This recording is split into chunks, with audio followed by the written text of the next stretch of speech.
main memory or primary memory. RAM, ROM, random access memory, readable memory.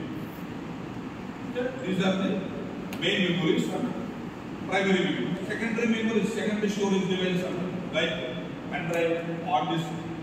External devices, system external connections, secondary storage devices. So, pen drive is laptop connections, data, whereas controller storage, that is secondary storage. Take a chapter and any basic things. Okay? The operating system, you have to know these things. These are the topics you have to know. The basic things. Okay? And the operating system is install and the hard disk.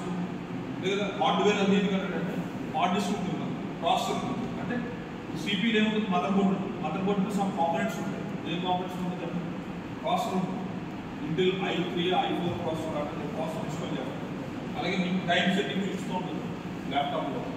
CMOS battery, cathode metal oxide semiconductor, CMOS battery. That is time battery center.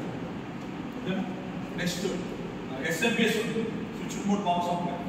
This overall system power supply supply SMPS switch mode power supply. Slots. Network interface called slots. The motherboard is the components. These are comes under the hardware. The hardware and the keyboard. CPU motherboard. These are the components. Processor the hard disk. Hard disk hard disk entire data will be stored in the hard disk. Computer hard disk store. That is 1 terabyte of hard disk. 1 terabyte of 200 GB. These are the components, hardware components. Hardware component okay? Like a user the interaction hardware key and the next one is user interaction. The data question is answer data store communication interface operating system.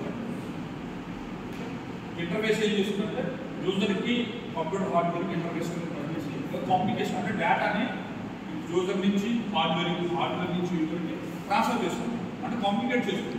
Okay that's why from they before that OS is a program అంటే అది OS అనేది ఎలా prepare చేస్తారు programming C programming Java programming work చేస్తారు.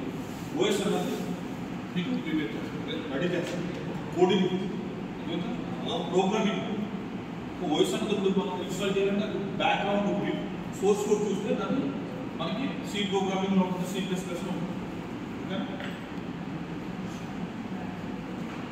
Next one the program that acts as the intermediary between user of a computer and the computer hardware. Okay, that is the definition of the operating system. And the operating system has goal set. Okay, execute user programs and make solving user problems. Sir, execute user programs. User is either to program చేస్తారు. చూడండి మీరు ఏదైనా programme చేశారు C అవ్వచ్చు Java అవ్వచ్చు. Hello install చేస్తున్నారు దాంట్లో data కట్టకుండా దాన్ని హార్డ్వేర్ కావాలి చేస్తుంది దాని యూజ్ అవుతుంది దాన్ని ఎఫిషియెంట్ యూజ్ చేస్తుంది. హార్డ్వేర్ డివైస్ ఉంది సపోజ్ మొబైల్ ఉంది this is the hardware device దీన్ని ఎఫిషియెంట్ యూజ్ చేసుకోవాలి. దీన్ని బయట తెచ్చుకుని మనం అలా యూజ్ చేసుకున్నాం దానివల్ల యూజ్ అవుతుంది అంటే మనం హార్డ్వేర్ ఉన్నదంటే దాన్ని ఎఫిషియెంట్ యూజ్ చేసుకున్నాం. అంటే ఇక్కడ ఏంటంటే CPU అనేది సెంట్రల్ ప్రాసెసింగ్ అనేది ఏంటంటే యూజర్ ఇచ్చే ప్రతి ప్రోగ్రామ్ ఎఫిషియెంట్ యూజ్ చేసేలాగా సపోర్ట్ చేస్తుంది సెంట్రల్ ప్రాసెసింగ్ అంటే వర్క్ అలొకేట్ చేస్తున్నారు. అంటే అది ఎఫిషియెంట్గా అది యూజ్ చేసుకునేలా ఉంటుంది ఎవరు యూజర్. అలాగే at the same time central processing unit కూడా ఇచ్చిన ప్రాసెస్ కూడా ఎఫిషియెంట్గా అలొకేట్ చేస్తారు. అంటే ఇచ్చిన స్పేస్ అంటే హార్డ్ డిస్క్ అనుకోండి అందులో మెమరీ స్పేస్ ఏ జాబ్కి ఎంత అలొకేట్ చేయాలి స్పేస్ అలాగే రిమైనింగ్ స్పేస్ ఎవరికి అలొకేట్ చేయాలి ఈ షెడ్యూల్ ఎంత అలొకేట్ చేస్తారంటే CPU చేస్తుంది.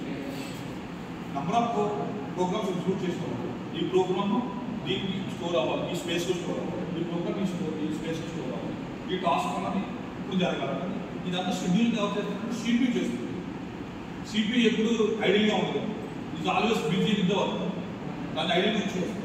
అదొక just like our brain example దీన్ని ఐడియల్ ఉంచుకోండి. దీన్ని ఎప్పుడు ఏంటంటే దీనికి వర్క్ చెప్తా ఉంటాం. దాన్ని ఐడియల్ ఉంచుకోనుకోండి ఏమవుతుంది